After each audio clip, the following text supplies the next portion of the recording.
Hey guys, it's your friendly neighborhood Tigger, here to read to you Chapter 10 of Whale Song. Sarah. I was a butterfly, wrapped in a warm cocoon. I snuggled in deeper, safe and loved. No worries, no fears. Sarah, wake up! I reluctantly opened my eyes and blinked a few times. The cocoon was gone. My eyes drifted over my surroundings, recognized the bay window, my swimming ribbons, my room. I was at home, safe in my own bed.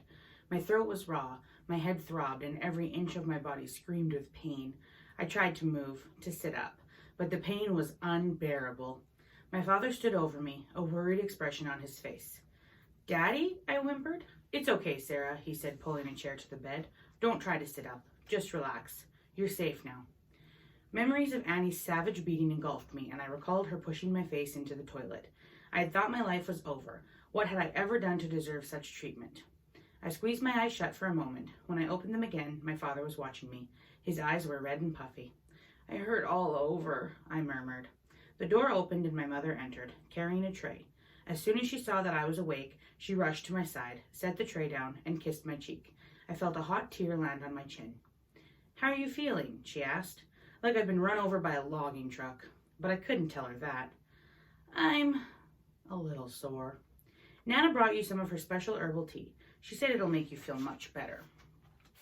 Although the tea was sweetened with honey, it tasted somewhat peculiar, but if Nana said it would make me feel better, that was all that mattered.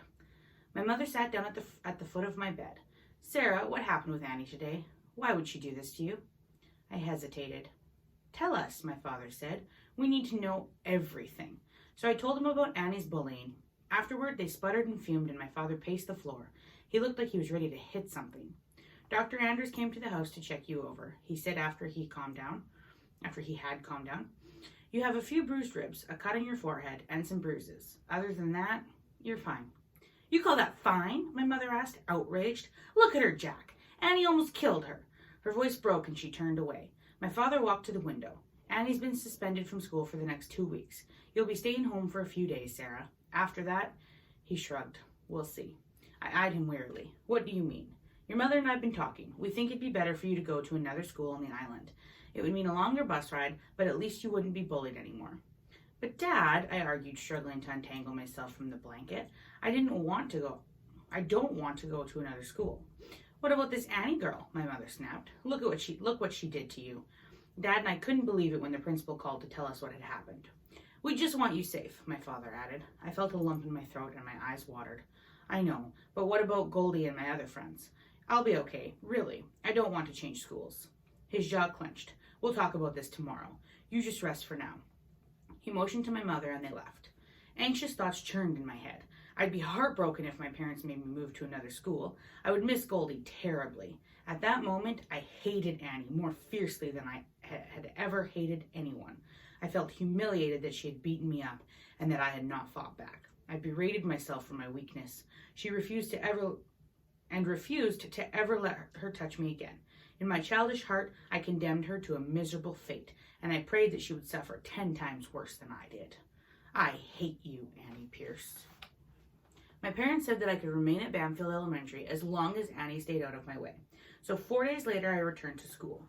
Mrs. Higginson hugged me when I entered the classroom, and Goldie, who had visited me almost every day, gave me a card signed by the entire class. You've had such a rough time, dear. This is the British accent lady. You've had such a rough time, dear, Mrs. Higginson said to me. If anyone bothers you again, you let me know. At lunch, I sat with Goldie and 4 other girls. It sure is quiet without her here, my friend whispered. You can say that again, I agreed. She grinned. It sure is quiet without her here. I elbowed her and we laughed. Without Annie threatening me, school became a safe haven and I settled into a regular routine of classes and homework. I was becoming one of the more popular girls in the school, and I loved that everyone had missed me. On my second day back, I was surprised to find an envelope stuffed in my desk. Inside was a card decorated with a bright yellow happy face. I opened it and smiled, thinking it was from Goldie. School is boring without your happy smile and laugh. I read the signature and blushed. Adam. My stomach was tied up in knots, and I couldn't look at him for the entire day. Adam likes me. I felt a warm fluttering in my stomach, but at almost 12 years old, I told myself I was being ridiculous. As we rode the bus home, I showed the card to Goldie. "Aha!" she snorted. "See, he does like you." She giggled about that card all the way home. "Want to ride bikes later?" she asked before I climbed off the bus. "I'll show you around town, unless you're still hurting." "No, I'm okay now. Bike riding sounds good." When my homework was done, I rode over to her house and followed her down the winding road to town. Every now and then, she would stop, point at a house, and tell me who lived there. I was surprised that some of the kids from my class lived quite close to me. Goldie braked in front of a large, modern two-story with red brick pillars at the driveway entrance. "Denise lives here," she said. "Her dad's rich. He owns 2 companies and her mom's some kind of brain doctor." We pedaled past the huge house and down an overgrown gravel road. I detoured around the rocks and crumbling potholes and pedaled harder to keep up to her. "There are 2 houses down here," she hollered over her shoulder, "but only one is important." She smirked. The first house we came to was a small bungalow with a beautiful yard full of wildflowers. A sprinkler sat unattended on the lawn while country music drifted from a kitchen window. A tire swing with a well-worn path below it was suspended off a tree branch. "Whose house is this?" I asked. A second later, I had my answer. "Hey, Sarah," a familiar voice called from behind the bushes. Adam appeared, carrying a shovel in one hand. I gaped at him. His face was streaked with fresh soil and his jeans were torn at both knees. Most of the girls at school thought he was cute, and I couldn't help but agree with them. He was my first crush, a crush that lasted an eternity. "Goldie Dixon," I hissed, "you are so dead." Adam walked over to us, but I wouldn't look at him. Goldie giggled. "I'm taking Sarah on a tour. Want to come?" I jabbed her in the side with my elbow. "What is she doing?" "I can't," Adam said with a shrug. "I'm helping my mom in the garden out back. We're getting it ready for planting." "Maybe next time," I murmured as I grabbed Goldie's arm and hauled her back to our bikes. Adam watched us ride away. I knew it even though I refused to look back. Goldie grinned. "Hey, Sarah, he's still looking at you." I smacked her arm and raced off ahead, my cheeks burning with embarrassment. "Wait up," she shouted. "Let's head back." My bike skidded to a halt, sending rocks flying across the road. "I thought you said there's another house up ahead." "We don't need to see that house. It's not important." Suspicious, I peered down the road and glimpsed a deserted yard that was overgrown with dandelion weeds and untrimmed bushes. The rusted frame of an ancient Ford pickup truck was parked on the driveway, 2 of its tires deflated. Beyond the truck stood an old rundown farmhouse that sat broken and uncared for in its graceless presence. A metal screen door hung off one rusty hinge. It screeched in rebellion as a gust of wind caught the door and slapped it against the side of the house. Goldie's dark brown eyes followed my gaze. "Annie lives there. Just her and her dad. He's a drunk." Shocked, I stared back at the house. There wasn't a single trace of life. "Where's her mom?" "They don't know. She took off with some guy a couple years ago. A white guy. A white man." Annie's spitefulness and hatred of me suddenly made sense. Goldie nudged me. "Let's get out of here before she sees us."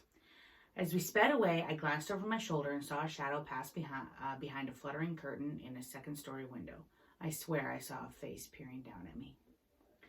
The next time I saw Annie, she was sitting in the principal's office. The door was slightly ajar, and I could see her pale face. It was filled with fear. She stared at her lap and didn't even notice me standing out in the hall.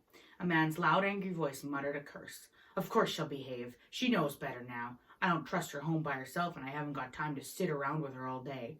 A man's got to work, you know." A burly, unshaven hulk paced past the door. Annie's father. Mr. Pierce's long black hair drooped over his shoulders. His clothes were faded, torn, and dirty. His black eyes flared as they rested on Annie. The principal said something I couldn't hear. "She won't touch that white girl again," Mr. Pierce mumbled. "Annie can return next week," the principal said. Holding my breath, I gripped the doorframe and took a silent step back as Annie stood up. When I heard footsteps approaching the doorway, I darted around the corner and hid in the shadows of a trophy case. I clamped my eyes shut and prayed that they wouldn't see me. They walked right past me. "Get your lazy ass on home," Mr. Pierce growled. I saw him grab Annie's arm and shove her toward the exit. When his fist reached back and cuffed her across the back of the head, I gasped in shock. I thought of my father, so kind and gentle, my best friend in the whole world. He would never hurt me like that. I didn't understand how any father could be so cruel. I was conflicted. The bruised, bullied part of me felt that Annie deserved every bit of abuse for all of the pain, both physical and emotional. that she had caused me. Yet deep in my heart, I felt immensely sorry for the girl. The following week, I ventured out on my bike alone. Somehow, I found myself parked in the bushes beside Annie's house. I inspected the yard. There was no one in sight, and I prayed that nobody would find me spying. "What are you doing?" I reprimanded myself. I reached for my bike with the intention of leaving, but Annie darted from around the side of the house. I saw terror written all over her face. Then her father staggered out of the house, yelling at the top of his lungs, "Get back here!" I was paralyzed. Like a deer trapped in the headlights of an oncoming vehicle, I didn't dare move an inch. I tried to slow my breathing for fear that they would hear my ragged gasps. Shrinking back into the bushes, I was unable to look away. Mr. Pierce yanked on Annie's arm. "You're nothing, you stupid bitch. Nothing but a worthless piece of crap. You're nothing." I instantly flashed to the day she had beaten me up in the girls' washroom. She'd said those exact words to me just before I had blacked out. I watched in horror as her father wheeled her around and slapped her across the face. Then he shoved her away and disappeared into the house. There was complete calm. Not even a bird chirped. I quietly wheeled my bike toward the road, but then I heard something and looked over my shoulder. Annie had collapsed to the ground, small and broken. I watched as she began to sob hysterically. I was horrified by what I'd witnessed and confused by the mixed feelings I had. I hated her, yet I felt so awful for her. I took an unsteady step forward. Snap. Her shoulders stiffened. She stopped crying, her hands swiping angrily at the dampness on her cheeks. Her piercing glare inspected the bushes, drifting slowly toward my hiding place. I held my breath, waiting.